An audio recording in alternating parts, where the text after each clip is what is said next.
Hi everyone! Welcome to my tiny kitchen. Pardon the clutter because today I'm going to experiment on something. I'm going to cook a special soup, especially for the rainy season. On this recipe, this is an original recipe that I just created today for Mega Prime Mushroom.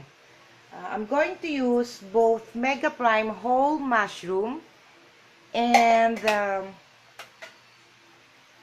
the Mega Prime pieces and stems mushroom. I have reasons for that, but later I will reveal it, okay? The recipe that I'm going to cook for tonight is chicken mushroom chowder soup. But I'm going to do something different. I love soup. I've been cooking soup for so long.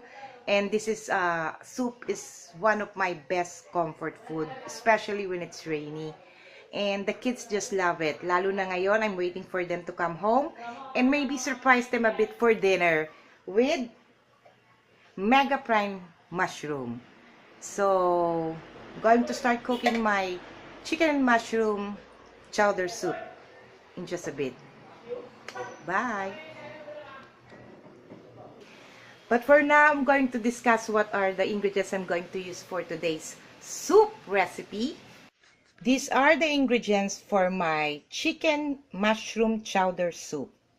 We have mushrooms, Mega Prime mushrooms, chicken breast fillet slice, a half cup of butter, 3 pieces of medium potato diced, slices of sausage, garlic, small can of milk, celery for garnishing, and a bit of cornstarch if only needed.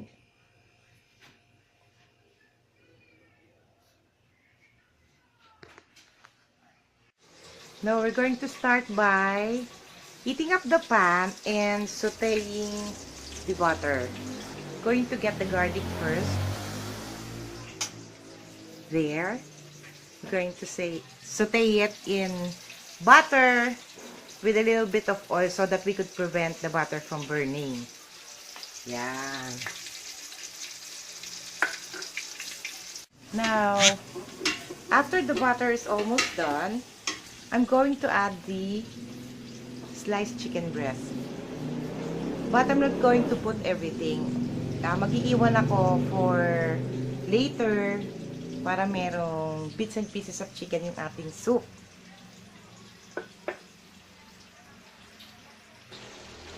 In this recipe, we use around 1/4 kilo of chicken breast.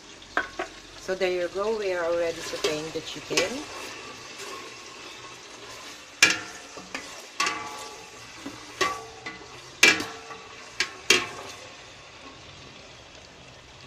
Diba?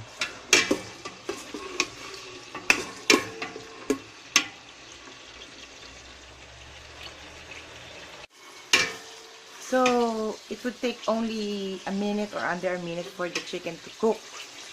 Very quick lang yan, no? And the next step is to add the whole mushroom. We will saute this also. There, we're dumping the Mega Prime mushroom. So we will saute this.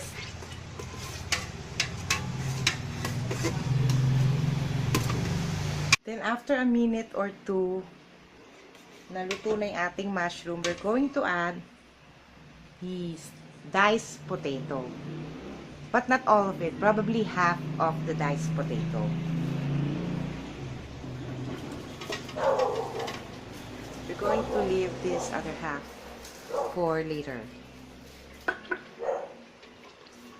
Then the next part, after the potatoes are cooked, we're going to add in our milk.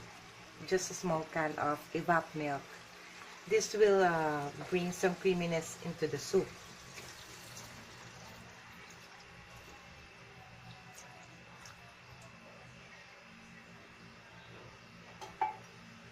Let it simmer for a few minutes and then we will do something very different after this. I have my assistant in here. She is pouring the ones that we sauteed a while ago inside the blender. This will be my secret weapon for the Mega Prime Soupy Rainy Souprise dish. There you go.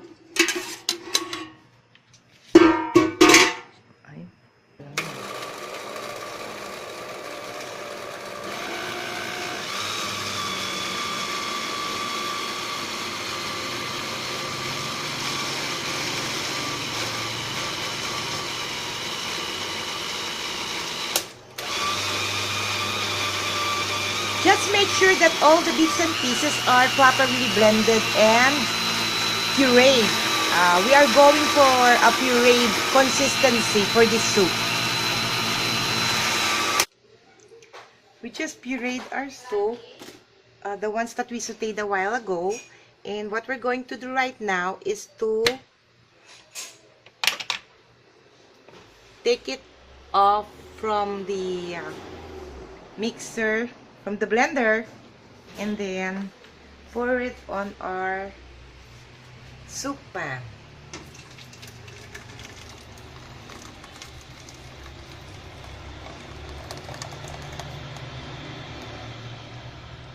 We'll have to cook this for a few minutes pa.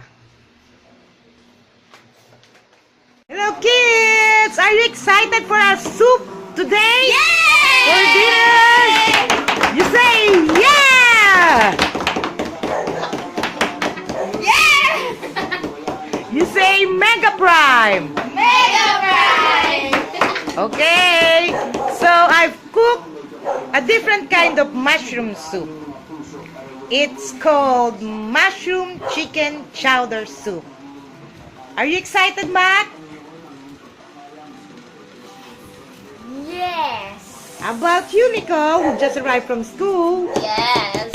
And you? Yes! Alright, so let's start the soup dinner time, okay? How was it? Good.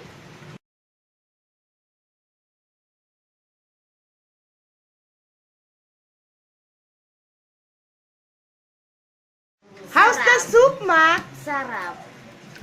Does it taste different? Okay, how about you, Cole? It's so delicious. Yeah. And you, Nikki? No What words you can say? express. See? The kids love it. Everybody loves it. So, it's Mega Prime. From now on, I'll be using Mega Prime.